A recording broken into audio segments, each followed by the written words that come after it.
SIFC کی مؤثر حکمت عملی کی بدولت پاکستان عالمی شراکت داری کے نئے دور میں داخل ہو گیا۔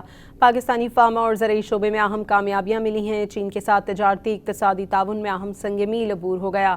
چینی زرعی ماہرین اور صنعت کے رہنماؤں کا یونیورسٹی آف ایگریکلچر فیصل آباد کا دورہ۔ چینی زرعی وفد نے فارم ویلیو چین میں کاروباری شراکت داری اور ٹیکنالوجی منتقلی کے فروغ کے لیے مفاہمتی یادداشتوں پر دستخط کیے۔ دوسری جانب پاکستان کی چاول برآمدات $62 ملین ریکارڈ کی گئی، جبکہ نمک کی برآمدات میں 20% اضافہ ہوا۔ فارما برآمدات 2025 میں $11 ملین سے تجاوز کر گئی۔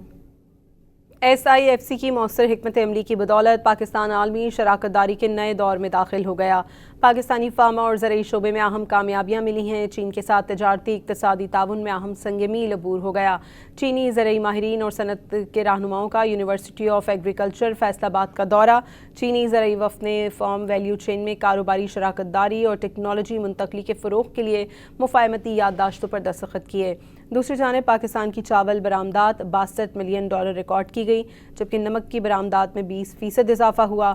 فارما برآمدات 2025 میں $11 ملین سے تجاوز کر گئی۔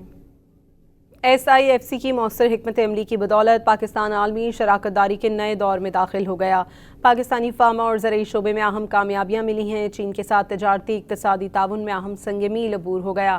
چینی زرعی ماہرین اور صنعت کے رہنماؤں کا یونیورسٹی آف ایگریکلچر فیصل آباد کا دورہ۔ چینی زرعی وفد نے فارم ویلیو چین میں کاروباری شراکت داری اور ٹیکنالوجی منتقلی کے فروغ کے لیے مفاہمتی یادداشتوں پر دستخط کیے۔ دوسری جانب پاکستان کی چاول برآمدات $62 ملین ریکارڈ کی گئی، جبکہ نمک کی برآمدات میں 20% اضافہ ہوا۔ فارما برآمدات 2025 میں $11 ملین سے تجاوز کر گئی۔